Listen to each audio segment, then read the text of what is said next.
Welcome to our YouTube channel education world. आज हम करेंगे हमारे fourth part of general science. तो आज का हमारा टॉपिक रहेगा deficiency disease and malnutrition. तो सबसे पहले हम जानेंगे हेल्थ। हेल्थ क्या है, ये आपको सभी को पता होगा कि the world health refers to a state of complete emotional and physical being. एक ऐसी स्टेट है हमारी जो किससे पैक्ड है, इमोशनली और फिजिकली। तो according to world health organization, दुनिया की सबसे बड़ी संस्था, उसने हेल्थ की क्या डेफिनेशन दी है। उसने बोला है health is a state of complete physical, mental, social wellbeing and not merely the absence of disease और इंफर्मिटी। कहता है कि जो हेल्थ है वो किससे बनी है। एक अच्छी हेल्थ, अच्छी हेल्थ फिजिकली भी अच्छी होनी चाहिए, मेंटली भी और सोशली भी। और दुनिया की सबसे बड़ी संस्था वर्ल्ड हेल्थ ऑर्गेनाइजेशन, जिसकी स्टैब्लिशमेंट 7 अप्रैल 1948 को हुई थी। हेडक्वार्टर जिनेवा में है और इस समय इसके चेयरमैन हैं टेड्रोस। कहाँ के रहने वाले हैं, इथोपिया के रहने वाले हैं। और तभी 7 अप्रैल को कौन सा डे मनाया जाता है, वर्ल्ड हेल्थ डे, क्योंकि उस दिन दुनिया की सबसे बड़ी संस्था वर्ल्ड हेल्थ ऑर्गेनाइजेशन की स्टैब्लिशमेंट हुई थी। अब नेक्स्ट पढ़ते हैं व्हाट इज अ डिजीज। आपको सभी को पता होगा कि डिजीज एक ऐसा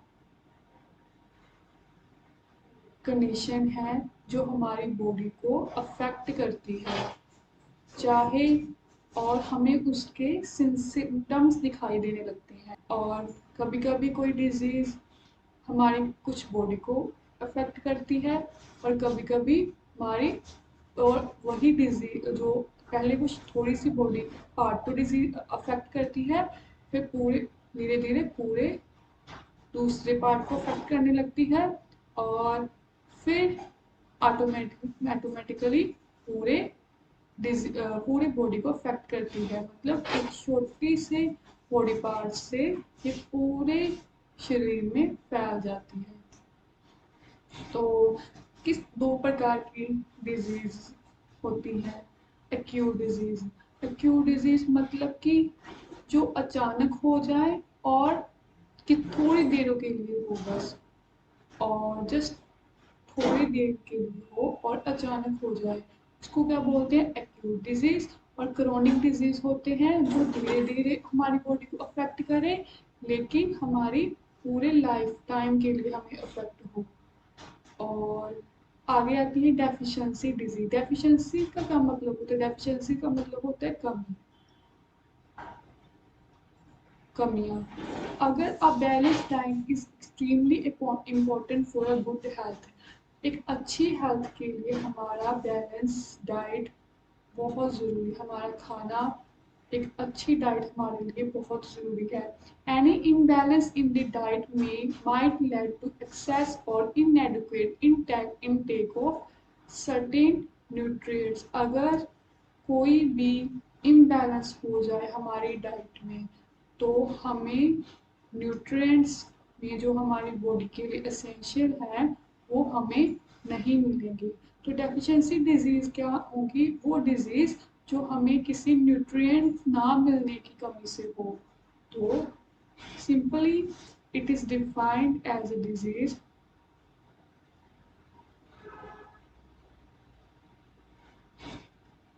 which arises due to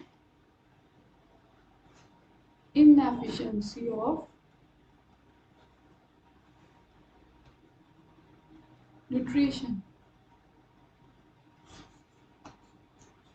आगे भी डेफिशिएंसी डिजीज की 2 पार्ट्स हैं। पहले है विटामिन डेफिशिएंसी डिजीज। इसके नाम से ही आपको पता लग रहा होगा कि वो कंडीशन हमारी बॉडी की जहाँ पर हमारी बॉडी में क्या कमी आ जाए विटामिन की कमी आ जाए। इट इज कोल्ड किससे होती है? अगर हम पूरी तरह विटामिन नहीं ले पाते, और इसको क्या बोलते हैं? It is as primary deficiency. और अगर अगर when due to an underlying disorder such as malabsorption it is secondary deficiency। ये भी विटामिन डेफिशिएंसी भी दो प्रकार की होती है। एक होती है अगर हम पूरे विटामिन नहीं ले पाते तो हमें होती है प्राइमरी डेफिशिएंसी। अगर हम विटामिन को ज़्यादा मात्रा में ले पाते हैं इन एक्सेस तो हमें हो जाते हैं सेकेंडरी डेफिशिएंसी। मतलब विटामिन को एक बैलेंस बनाकर लेनी चाहिए। फिर आते हैं mineral deficiency. Mineral deficiency disease. Mineral deficiency disease के नाम से पता लग रहा है कि जो हमारी बॉडी में मिनरल्स की कमी से हो और माइक्रोन्यूट्रिएंट्स की कमी से हो। माइक्रोन्यूट्रिएंट्स मतलब थोड़े चाहिए, लेकिन थोड़े चाहिए, उन न्यूट्रिएंट्स की कमी से हो तो फिर हमारी बॉडी में अफेक्ट करती है। इसके क्या क्या कॉजेज हो सकते हैं, किस कारण से हो सकती है ये डिजीज? पुअर डाइट के, impaired uptake of the minerals that are consumed, और पूरी अच्छे बैलेंस से ना लें मिनरल्स तो उसकी कमी से हो सकते हैं। मतलब दोनों में क्या चाहिए? बैलेंस चाहिए। ना तो एक्सेस में लेने चाहिए और ना तो कम लेने चाहिए। तो मतलब इन दोनों का बैलेंस बहुत ज़रूरी है फॉर अ प्रॉपर हेल्थ। तो क्या क्या सोर्सेस हैं? Food sources. Vitamin A. Vitamin A it is an important micronutrient. मतलब बहुत इम्पोर्टेंट न्यूट्रिएंट है, लेकिन हमारी बॉडी को कम चाहिए, ज़्यादा मात्रा में नहीं चाहिए, कम चाहिए। और ये किससे मिलते हैं? कैरेट्स, स्पिनच, पालक, एग्स, लीवर एंड फिश। क्या किसके लिए ज़रूरी है? फॉर नॉर्मल विजन, आईसाइट के लिए, आईसाइट के लिए ज़रूरी है।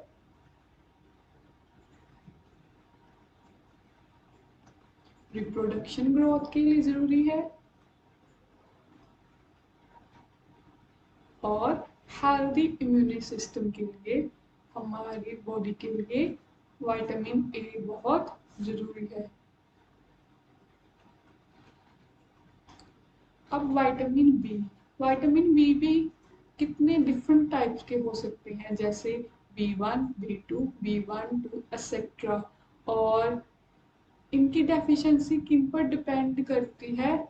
जब कोई इंसान विटामिन बी की बी में बी किसी इंसान में विटामिन बी की कमी है। तो विटामिन B1 के क्या सोर्सेस हैं? मटर, some fresh fruits such as bananas and oranges, nuts and whole grain bread। अब B6 के क्या सोर्सेस हैं? पोल्ट्री जैसे चिकन और Turkey, some fish, peanuts, soya beans और व्हीट जाम। विटामिन B12 के क्या सोर्सेस हैं? मीट, फिश, मिल्क, चीज एंड एग्स। विटामिन ए का केमिकल नेम है रेटिनॉल। और विटामिन ए की कमी से क्या होता है? नाइट ब्लाइंडनेस भी हो जाती है। ये पेपर में क्वेश्चन आता है किस विटामिन कमी से हमें नाइट ब्लाइंडनेस होती है? तो विटामिन ए। विटामिन B1 की कमी से होता है beriberi. B for vitamin B और बी से beriberi. Vitamin C. Vitamin C के जब भी नाम आए तो एस्कॉर्बिक एसिड, इसका केमिकल नेम है एस्कॉर्बिक एसिड। और जब भी नाम आए, पेपर में क्या क्वेश्चन पूछता है कि जैसे लेमन में कौन सा एसिड होता है? Ascorbic acid. जो खट्टे पदार्थ होते हैं उनमें से कौन सा विटामिन होता है? ऑरेंजेस जैसे हो गया, इसमें कौन सा विटामिन होगा? Vitamin C. विटामिन सी किसके लिए जरूरी है? हमारे इम्यून सिस्टम के लिए जरूरी है। और कहाँ क्या क्या सोर्सेस है? सिट्रस फ्रूट जरूरी है, पेपर्स, स्ट्रॉबेरीज, ब्लैक करंट्स और ब्रोकोली। ये बहुत जरूरी है हमारे सिस्टम, हमारी बॉडी के इम्यून सिस्टम के लिए। आगे आता है vitamin D. Vitamin D food item that are good source of food items जो ज़रूरी है हमारी बॉडी के लिए for vitamin D oily fish, red meat, liver, egg yolks. और सबसे इम्पोर्टेंट क्वेश्चन कि अगर विटामिन डी हमारी बॉडी में ना हो तो हमें कौन सी बीमारी होती है? रिकेट्स की बीमारी। ये इम्पोर्टेंट क्वेश्चन है, रिकेट्स की बीमारी होती है।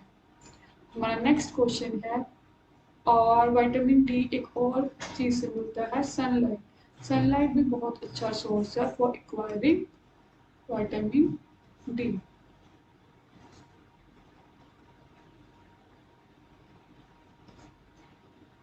तो अगला क्वेश्चन है विटामिन के।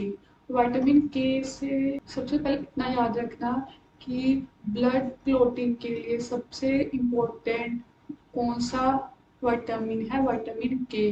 ब्लड का थक्का बनने में ये सहायता करता है। और क्लोटिंग से के की आवाज आ रही है तो के से विटामिन के। ब्लड क्लोटिंग के ही क्वेश्चन पूछता है कि ब्लड क्लोटिंग के लिए कौन सा विटामिन जरूरी है? विटामिन के। और इसके क्या क्या सोर्सेज हैं? पालक, ब्रोकली, आइसबर्ग लेट्यूस और and oil, soybean and canola oil.